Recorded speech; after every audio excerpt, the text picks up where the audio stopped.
आप हज पर जाने वाले हैं तो ये खबर जरूर देख लें। दरअसल सऊदी अरब ने हज के नियमों में बदलाव किया है और इन बदलाव में सबसे अहम बदलाव ये है कि अब 12 साल से कम उम्र के बच्चे हज पर नहीं जा सकेंगे। और कौन कौन से बदलाव किए गए हैं, देखिए इस रिपोर्ट में। उम्रा और हज यात्रा के नियमों में बड़ा बदलाव। 12 साल से कम उम्र के बच्चों को नहीं मिलेगा सऊदी अरब का वीजा। देश के 291 बच्चों के आवेदन रद्द। बिना परमिट के मक्का में नहीं मिलेगी एंट्री। स्थानीय और विदेशी नागरिकों पर विशेष निगरानी।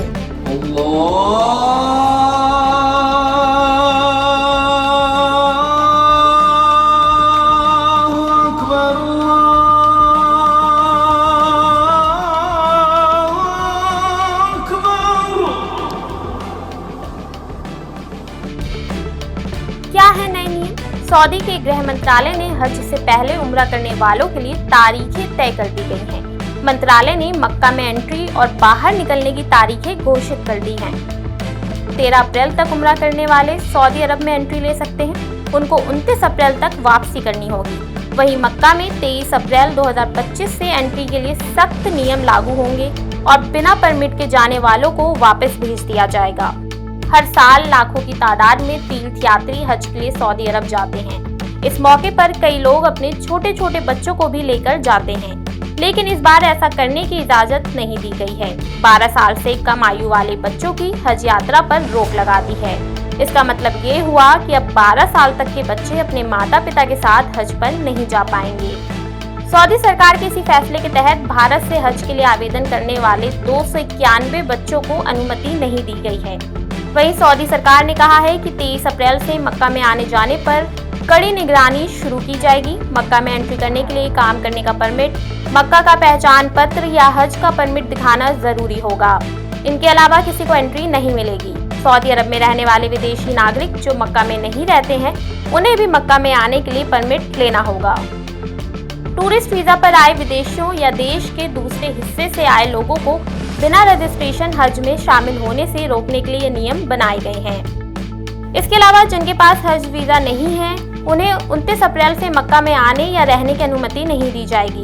रिपोर्ट्स के अनुसार गैर सरकारी HCOI कोटा के जरिए से अनुमति देने वाले भारतीय तीर्थ यात्रियों की संख्या भी 75,000 से घटाकर 10,000 कर दी गई है। इन बदलाव का मकसद तीर्थ यात्रा को बेहतर ढंग से संचालित करना है, जिससे लोगों को जान माल का किसी तरह का नुकसान ना हो।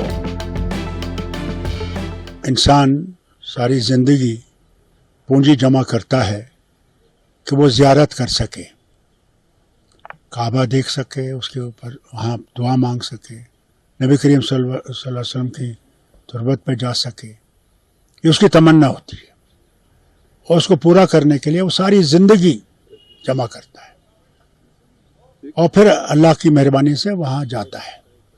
अब जो ये ऑर्डर आया है, मैं पहले तो हुकूमत हिंदुस्तान वज़ीर आज़म से गुजारिश करूँगा कि वो सऊदी गवर्नमेंट से बात करे, क्योंकि हमारे अच्छे दोस्त हैं सऊदी अरब के जो हुक्मरान हैं, उनसे बात करें और कहे कि साहब हमारे साथ इंसाफ करिए और जो कोटा हमारे है उसको कम मत करें। अगर आप बढ़ा नहीं सकते, कम मत करिए और कोशिश करें कि इनको इजाज़त दी जाए कि हमारे लोग जो है ये फरीज़ा पूरा कर सकें।